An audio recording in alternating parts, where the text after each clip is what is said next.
من گفتم. Ben dedim.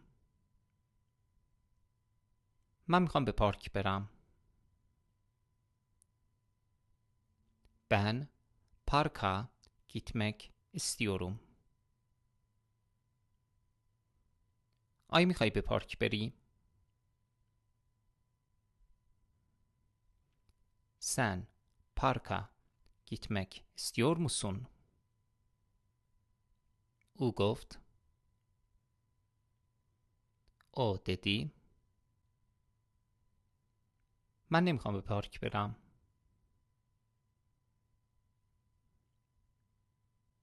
Ben parka gitmek istemiyorum.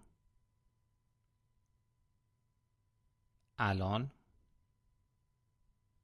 şu an. من میخوام قهوه بنوشم. Ben kahve içmek istiyorum.